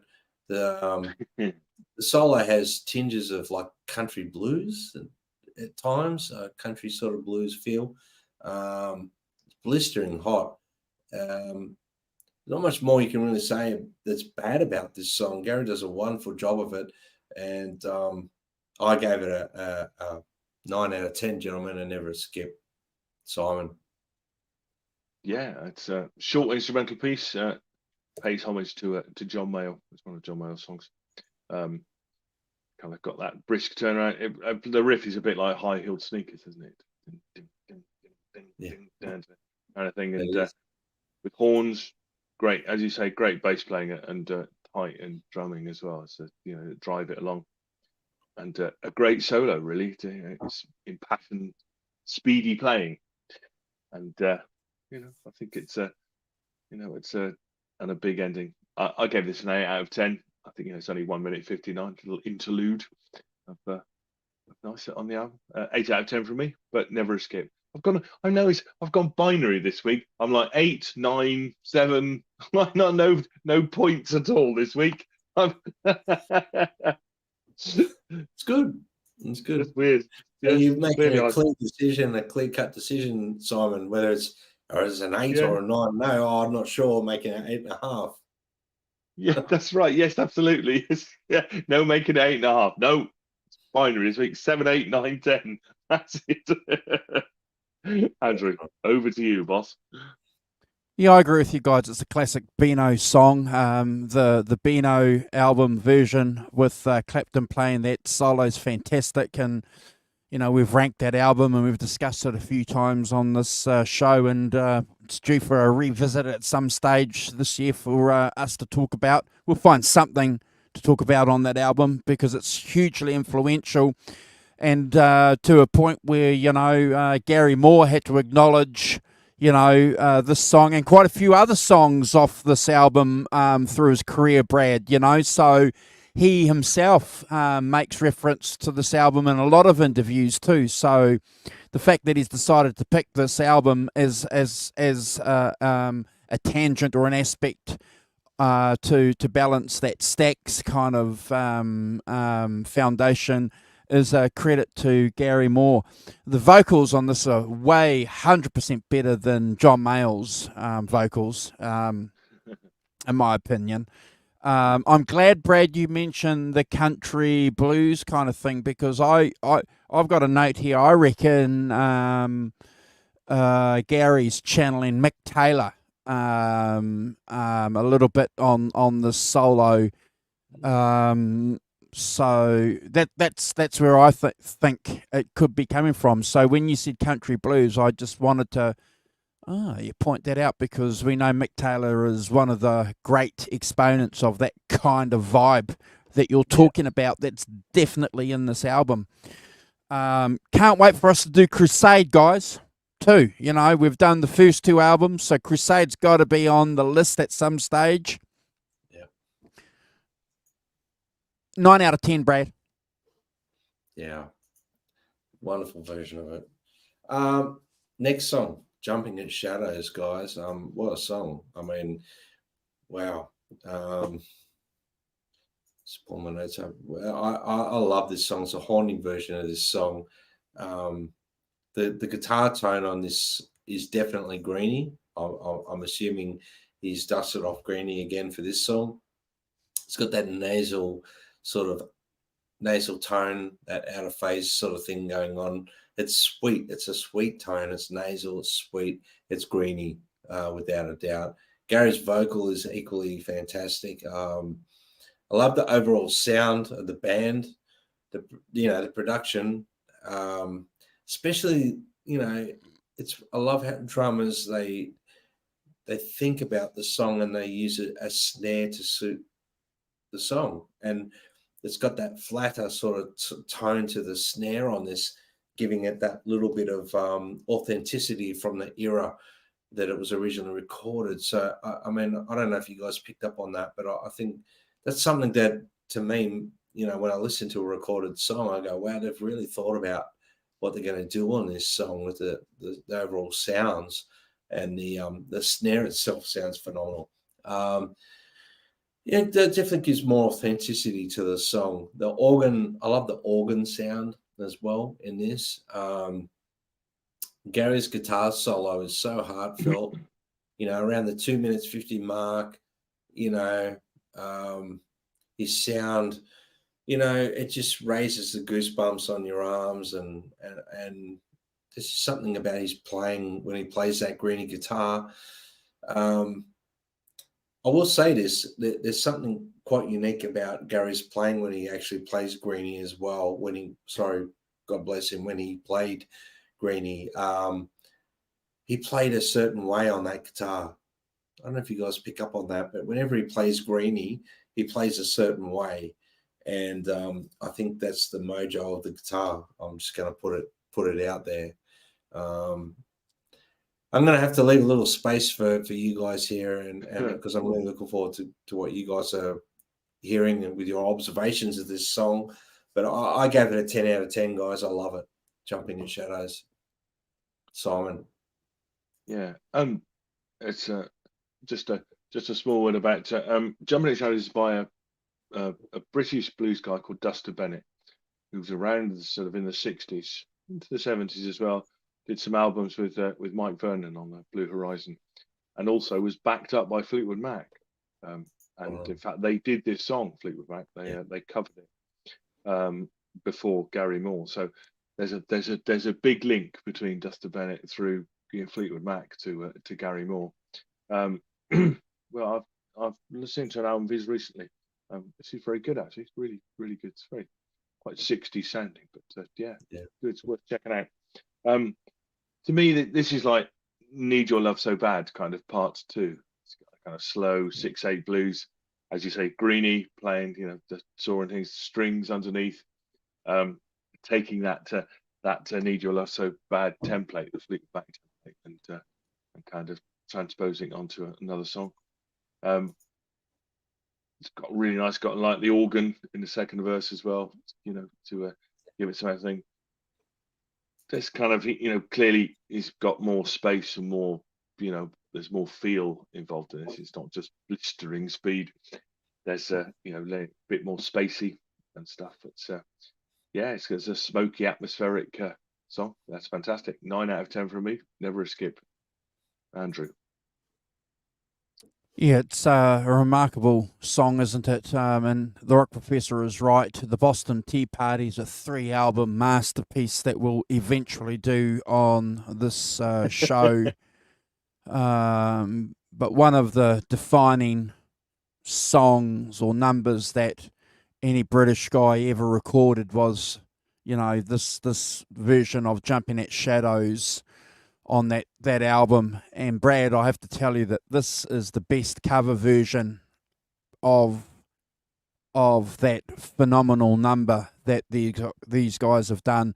And there's a couple of other versions out there that Gary has done of this song, bro, live versions, and I urge you to go and check them out, because again, I'm one of the great things about going third is that you can pick up what a couple of things that your co-hosts have said and sort of draw it out a little bit further. So I have to back up what Brad said, about something happens to Gary Moore when he plays this guitar. And we've seen it. We've had the pleasure of ranking blues for Greenie on this channel, and it's there for you to see because it's videoed, and also there for you to hear. And I think you've hit the nail on the head, Brad. It's almost like some reverence. He knows it's this, it's an instrument, but there's something there. Yeah. And if you're a guitar player or a musician, I think you kind of know what Brad was saying. So good point, bro. Thank you. Rock Professor is right. You know, this is a classic British song. You know, it's not a song, you know, that American guys have done before. So it's clearly a British song. So another good point to bear in mind too, folks. And, you know, these guys are doing it really, really well. The bass on this track, Brad, is to die for. And I think, again, this is Andy. It's got to be Andy playing on this because he has that tradition, doesn't he, Simon? He's you know, playing with these blues guys. It's a phenomenal track. And I love listening to it. When I first heard it, I was familiar with the Fleetwood Mac version of it, Brad, and when I heard this back in 92 when it came out, it was like, oh, can this album get any better? And I'm going to push this quote here up that Derek, our dear friend, has mentioned here. No one did Peter Green better than Gary. No, That's true. no, and you know, God bless Greenie and God bless Gary, but that guitar, you know, in Gary's hands, it was it was like magic. And I do believe that, you know, Gary, with his so much respect for Peter Green, there was, like we've been saying, a mojo thing going on there. So it was phenomenal. But see ya, brother. see Our you, John. John ZD cheers, is. Thank you, brother. Thank you for hanging out with us. We'll talk soon, John. But yeah, good point, bro. Good point. Thank you for that. And I think it's worth bearing out, you know, that there is something definitely going on. And I'm gonna say this, it continues to this day with Kirk. Because Kirk plays that guitar differently than anything else, bro. Yeah. From Metallica. It's funny how a guitar will change your style. Correct. So we are up to Blues Is All Right. Now this one features Albert Collins. First time I got this record and I saw it featured Albert Collins, I was like excited. You know, I wanted to skip forward, but I just listened to the record. I'm a stickler for listening to records from start to finish, especially the first time you get it. Like, never skip tracks to ones you want to hear to find out. Of course, bro. You've got to lay it out. You got to just take the time with it. You know, you got to feel it out. You got to manipulate it into your ears. You got to like accept it, you know, for what it is. You know, I've always thought, you know, I was like, is Albert singing on this? Because I love his voice too. You know, I love Albert Collins' voice, but I don't think he's singing on any of it, but maybe a background vocal. I can't hear a lead vocal from Albert Collins on here. But look, regardless, you can tell when he's playing guitar, it's phenomenal. Gary sort of starts this one off with that soulful vocal intro. Once the song kicks in, it has that moving bass line, and it's an infectious sort of bass line. It really gets you revved up. You know, I love those sort of bass lines with blues, and it gets your adrenaline pumping and makes you want to play like nothing else on the guitar. Great vocal from Gary. There's lots of space between the notes here. The chorus has wonderful background vocals. The first solo is Albert Collins with that stinging guitar solo he does. You know, you can't mistake that it's Albert Collins. His sound, his playing, it's him. You know it's him. It's phenomenal. And Gary Moore kicks back in after him with a good guitar solo, and he makes it sing as well. Look, I was, you know, taken back the first few times listening to it, thinking I was expecting something different, but once it settled on me with this song originally, it grew on me even more. I gave it a 9 out of 10, gents, and never a skip. Simon. Hey, Davey. Good to see you, bro.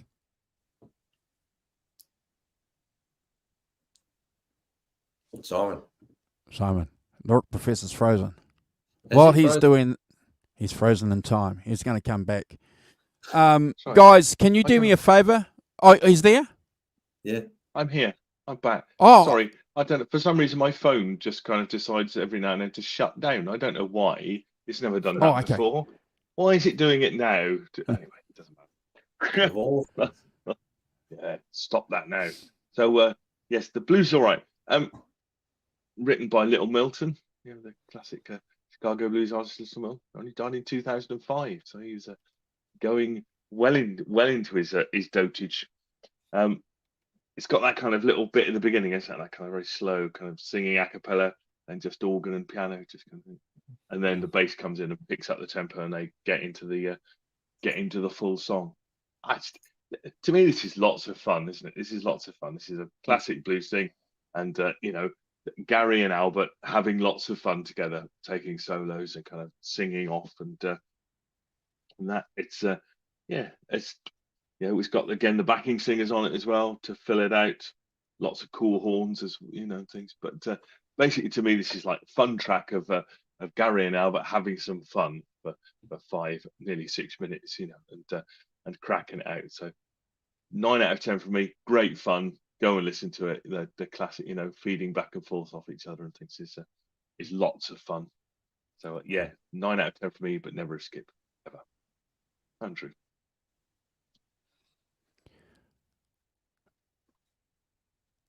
Is he on mute? No, I'm trying to find. If you guys just hold on for me, I'll just do my rankings, and then I'm going to put Davey's channel link for you guys to go and sub, please. If you can help subscribe to his channel so he can get. What's your subscription now, Davey? Let us know, please.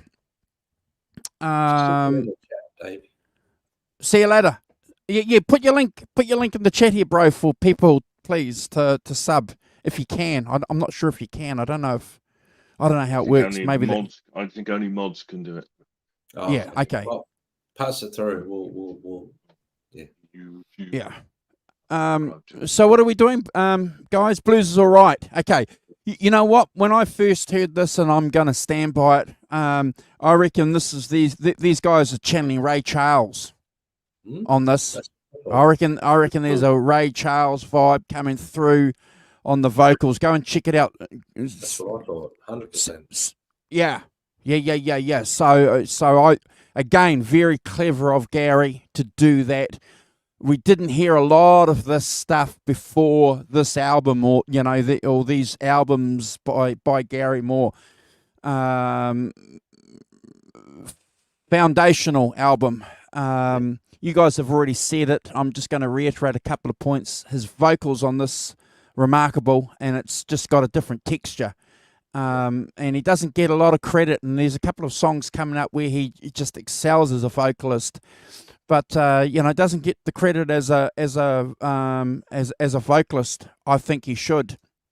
And I have to agree with Brad. That bass run into the solo on this is just fantastic. I love too the way that the bass injects itself into a great song, and we're getting that on this album. It's mixed out front, Simon, for us to hear on a couple of tracks and a couple of parts of the songs, and then on a couple of other songs it's just sitting there in the pocket, like all great rhythm sections should do. I've given this 9 out of 10 too. Never a skip. And Brad, I think this may have been the first time, or this may have been my introduction into Albert Collins. I think this was when I kind of discovered him. So credit to Gary Moore, because it was a gateway album for me to go back and, because I knew B.B. King obviously, but I think this was where I went and sort of went on the search for this other black dude that's playing with Gary Moore. Who's this dude? Well, that sort of happened to me as well, but it was more to do with Too Tired from Still Got the Blues. I went backwards from there, from Albert Collins' playing, because I was like, what is this dude? Yeah, because I'm respectfully, I didn't know of Albert Collins until Still Got the Blues record, Too Tired. I was like, this guy's great, and then diving into it from there. Sorry to waffle on, guys, but that was my introduction to Albert Collins, and I kind of thought he was phenomenal. So Cool. yes, the Iceman. Thanks, Simon. No worries. The Iceman. Yes. Man. We have to do Showdown. We have to do show. Can someone put Showdown on there so we don't forget? Simon, you've got your little book there of albums to do. Can you put that down, please? Put that down. Yep. So we're up to The Hurt Inside, second last song of the actual album, not the extras one from the remastered. The original album was only 11 tracks, guys. The Hurt Inside. That rim shot style blues to start the song off. I love that sort of rim shotty feel of the song. It's a beautiful feel. But once the song kicks in, the snare comes in, and Gary's vocal is somewhat held back in this song. He's portraying that hurting sort of feeling that you get inside. He's portraying the lyrical content. The band, again, are cooking some fantastic background vocals here. And the solo Gary chooses to play, it's understated sounding solo, very understated, and it sounds so good though, how he's doing that.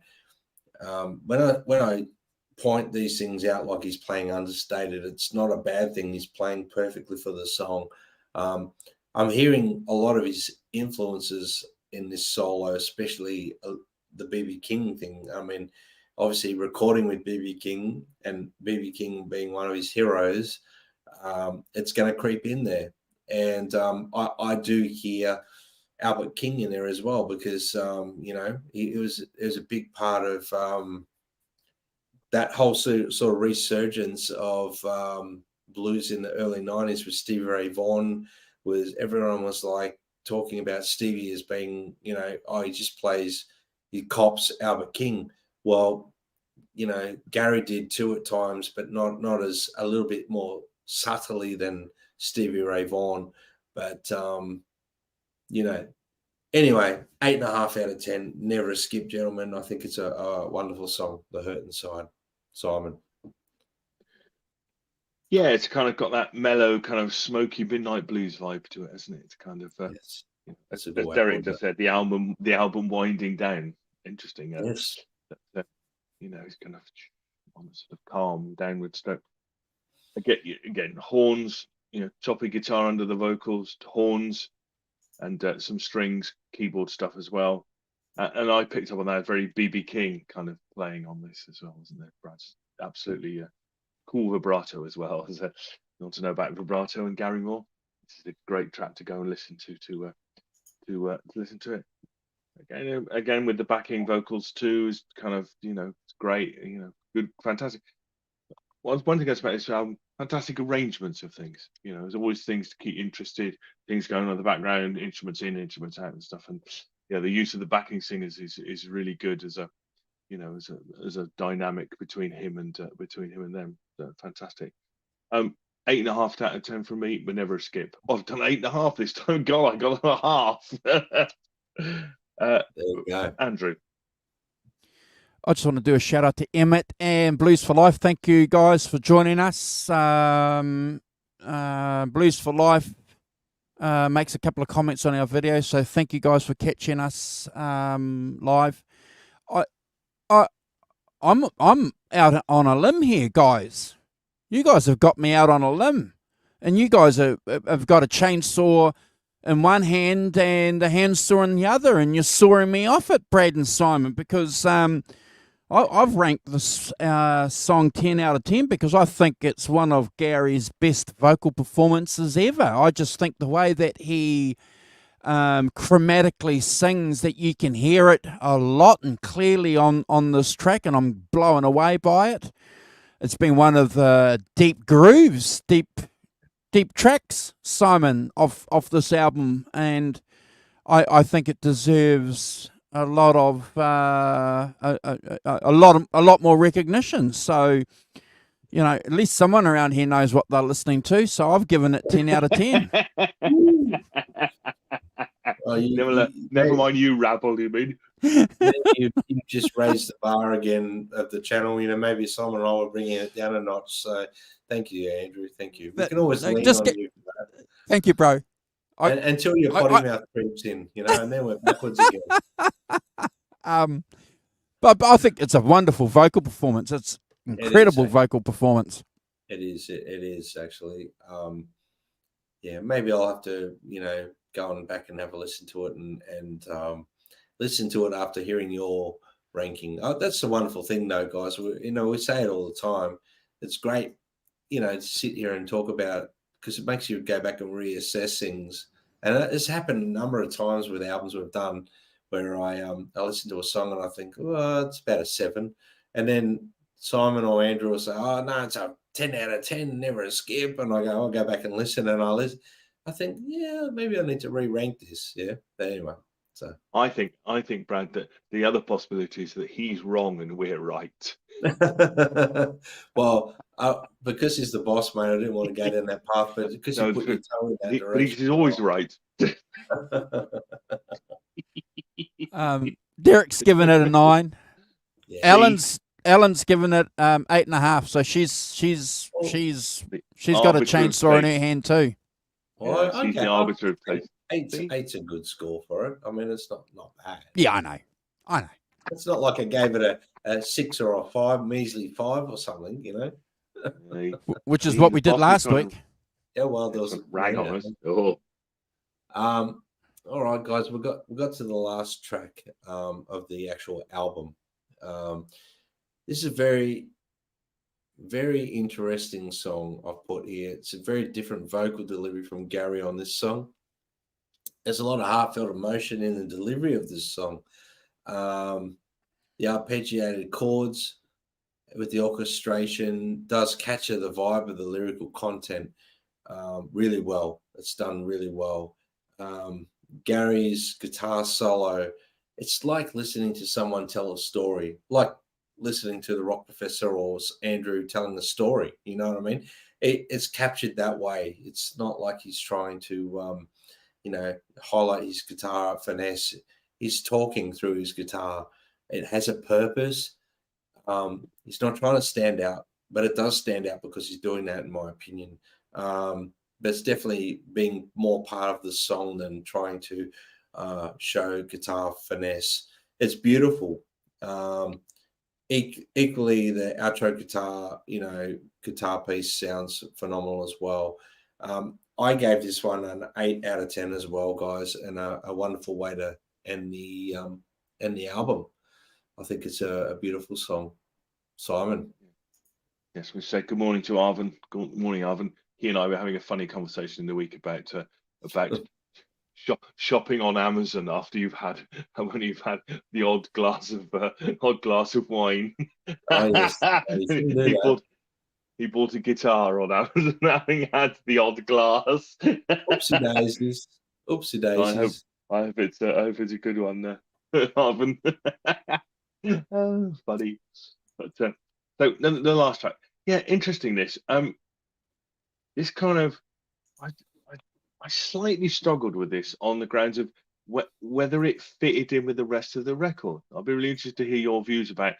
It seemed to me have a complete, as you said, Brad, had a completely different vibe to it, to the rest of the thing. Not nearly so bluesy as the other the other tracks on the album, and kind of I agree with that.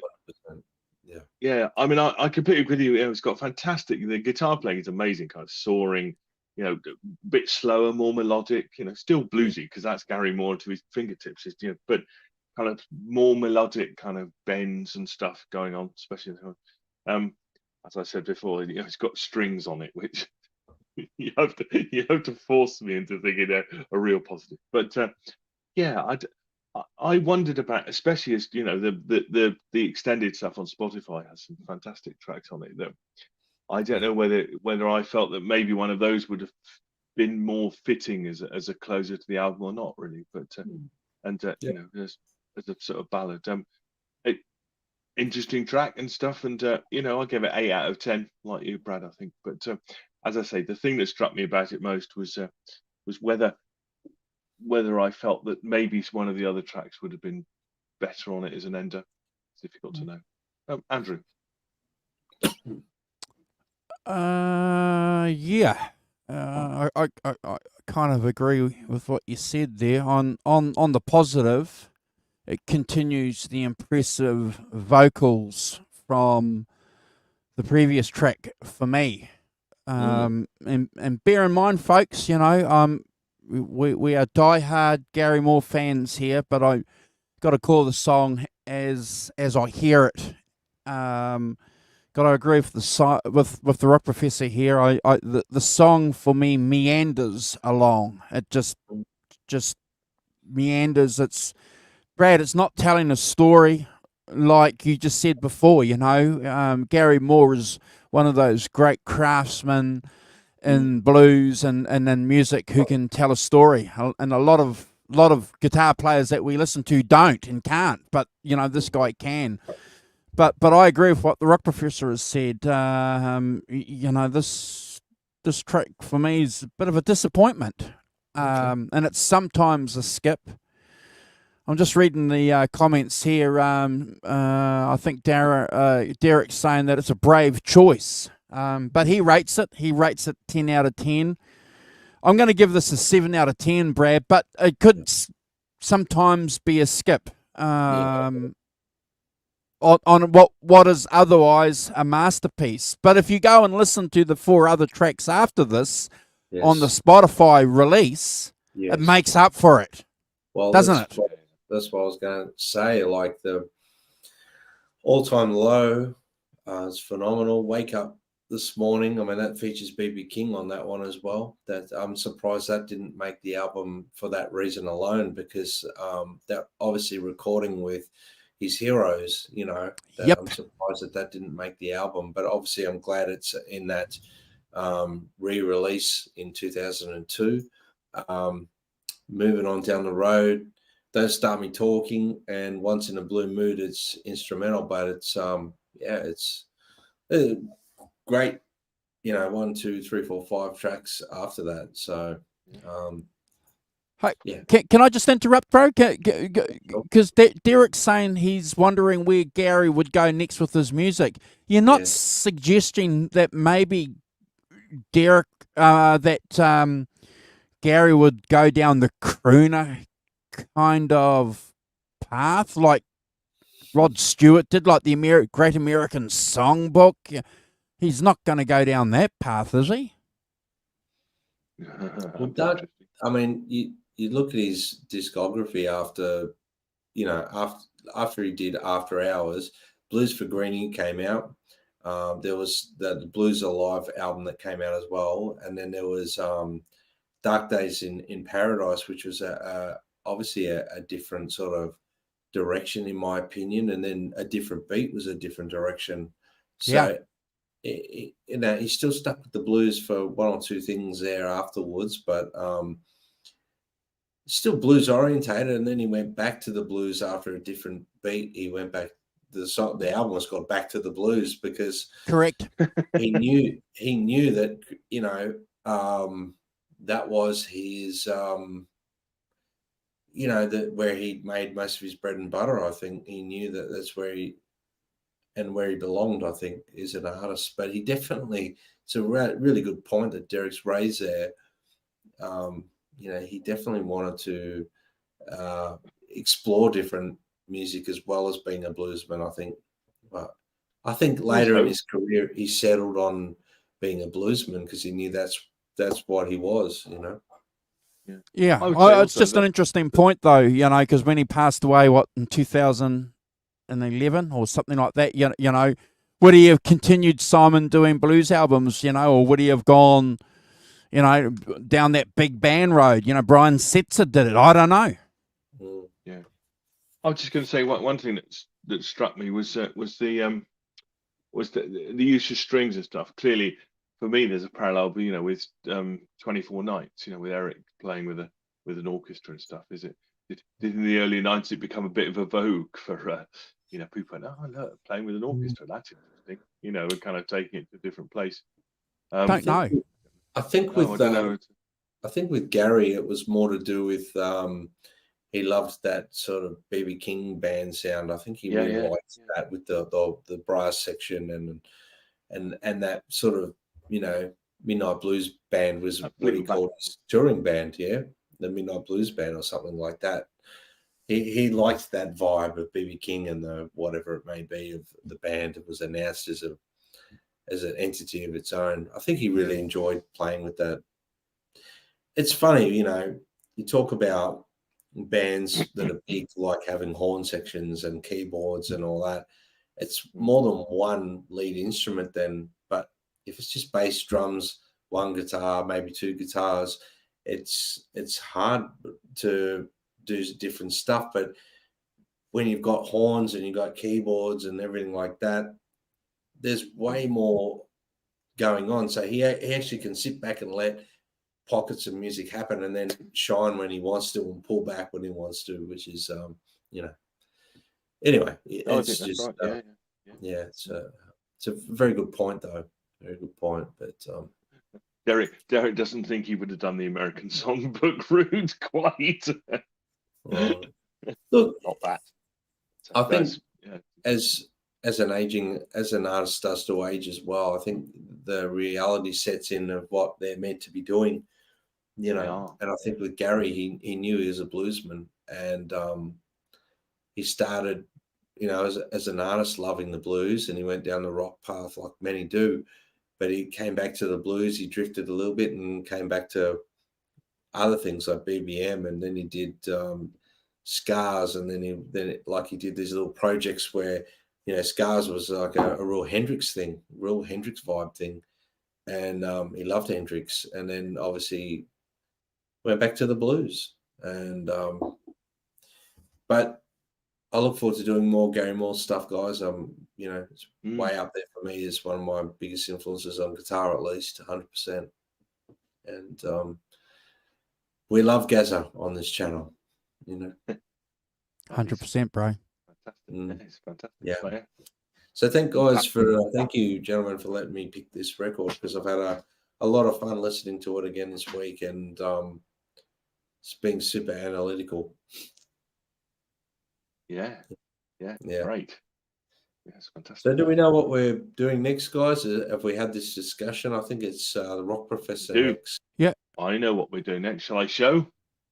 Yep. This is what we're doing next. The Fabulous Thunderbirds. We're doing the Fabulous Thunderbirds debut. I think it's their debut. Awesome. Yeah. Well, I was talking to my friend Gerard about it, and we were talking about we were listening to some Jimmy Rayvaughan. We talked about him and Stevie Rayvaughan. Gerard said that he preferred the more restrained style of Jimmy Vaughan than Stevie. Yeah, that's his personal. I thought, I've got that album at home. We'll do that. So yes, I've had it beside me for the last couple of weeks. So yes, we'll be doing the Fabulous Thunderbirds. Beautiful. Fantastic. Yeah, I agree with you, Derek. I think for me, having read one biography over summer, and I've got another one to go. For me personally, the best era for Gary Moore was when he rediscovered his blues roots. But it's interesting to read what happened to him and how he developed during that hard rock metal phase. But the real dimension of him as a musician for me, Brad, came out, when Still Got the Blues, and every album after that, it's just phenomenal. His guitar playing flourished. He grew in confidence. Fantastic album, bro. Thank you for picking it. No worries. Thank you, guys. Had a ball. Cool stuff. Fantastic. Yeah. Oh, yeah. You want to say goodbye, Rock Professor?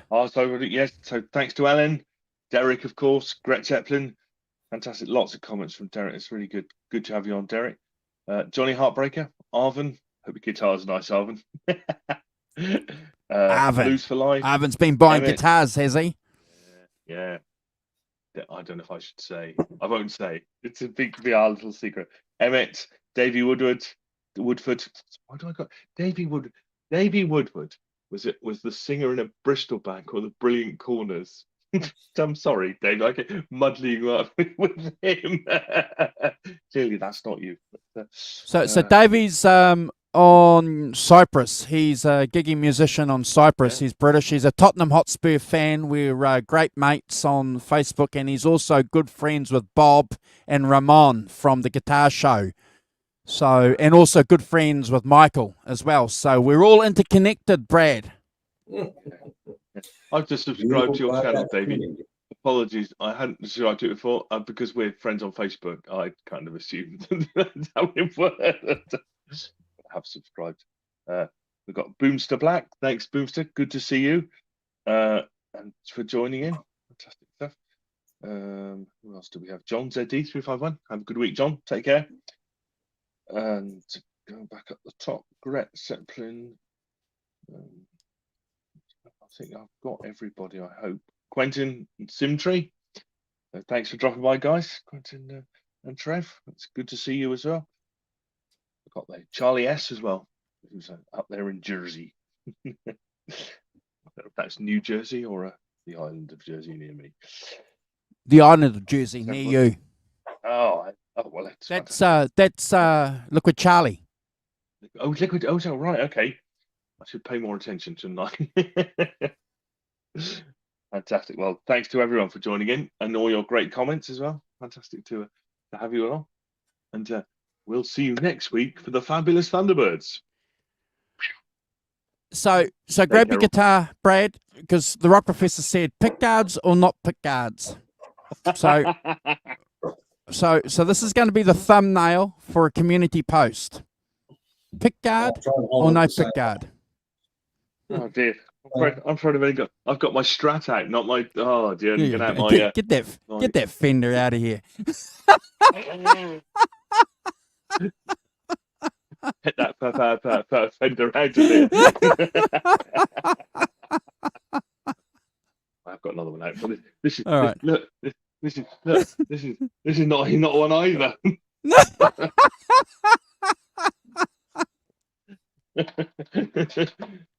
In the case over there. You rebel. Oh, I know. Yeah. I got P90s and I got single coils, but no humbucker. There it is in the case. It's not coming out. We're out of here, are we? Yes. We are. Take it away, Eric Nichols, leader. All right. I'll See you next give me a week, couple of everyone. hours and I'll do a community post, bro, and we'll see what people pick guard, to pick or not to pick guard. Oh, where are we? The rock professor causing trouble again between Brad and Joe Bonamassa. Actually, and I'll do a community post too on that. Yes. Who wears it better? Who stands better? Who does it better? Who does it better? You out of here? We know the answer to that. Take it away, boss man. I'm going to vote for Bonamassa. Oh, I was only interviewing him during the week, and he told me he got it all from Brad. Yeah, he got it all from Brad. I love Bonamassa. I'm not knocking him. I'm not knocking him. I think so. Oh, dear. All right, let's go. See you later.